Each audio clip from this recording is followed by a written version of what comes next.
చింత యావత్తు ఆయన మీద వేయండి. అదే దేవుడు చెప్పే మాట. మీ చింత యావత్తు, నీ చింత ఏదైతే ఉందో, నేనంటాను నీ బాధ ఏదైతే ఉందో, నీ కష్టం ఏదైతే ఉందో, నీ నష్టం ఏదైతే ఉందో, నువ్వు అంటున్నావే ఇవి నాకు శ్రమ దినాలు, వాటన్నిటిని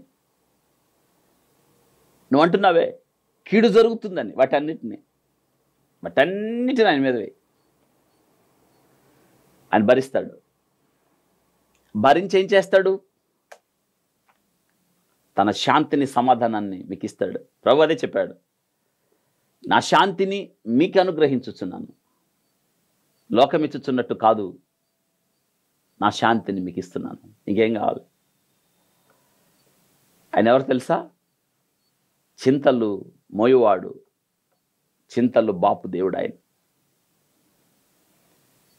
ధైర్యంగా ఉండొచ్చు, మనం నిశ్చింతగా ఉండొచ్చు, ఆయన మీద ఆనుకోవచ్చు. తన పూర్ణ శాంతిని మనం అనుభవించవచ్చు. ఆయనంట నిన్ను పేరు పెట్టి పిలవడానికి ఇష్టపడుతున్నాడు. ఆయన భయపడిన దినాల్లో, కృంగిన దినాల్లో, విసికి వేసారిన దినాల్లో, ఇంకా నేను బ్రతకడం అవసరం లేదు అనుకున్న దినాల్లో దేవుడంట మన జీవితాలలో ఆయన ఏం చేస్తాడు తెలుసా? పేరు పెట్టి పిలుస్తాడు. అంటే నీ పేరు ఆయన అరచేతుల్లో చెక్కుకున్నాడు, నిన్ను అరచేతుల్లో చెక్కుకున్నాడు. ఆయన ఎందుకు భయపడుతున్నావు? సియోను ఎందుకు భయపడుతున్నావు? ఎందుకు దిగులు పడుతున్నావు? యెహోవా మరిచాడు అనుకున్నావా? లేదు, యెహోవా నిన్ను మరిచిపోలేదు అంటున్నాడు. ఆయన నిన్ను మరిచిపోలేదు. ఆయన అందుకే పేరు పెట్టి పిలుస్తాడు. ఆయనంట గొర్రెలను పేరు పెట్టి పిలుస్తాడు. నా గొర్రెలు నాకు తెలుసు.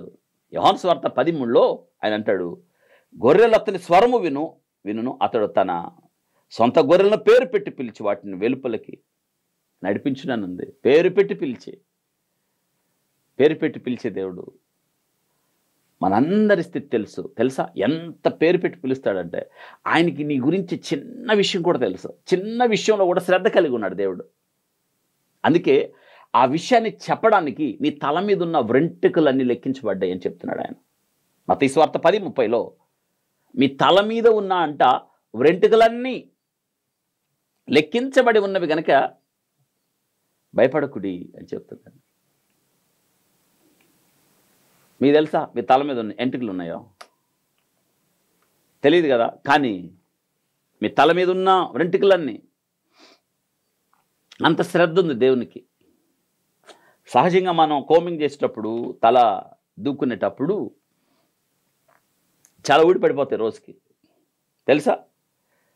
సరాసరి ఒక మనిషి తల మీద 1,00,000 నుంచి అత్యధికంగా 1,50,000 వెంట్రుకలు ఉంటాయి, ఎక్కువ తక్కువగా. వాటిల్లో రోజుకి తెలుసా 50 నుండి 100 ఊడిపడిపోతూ ఉంటాయి. వాటన్నిటి లెక్క తెలుసు దేవునికి. ఎందుకు ఈ విషయం చెప్పాడు?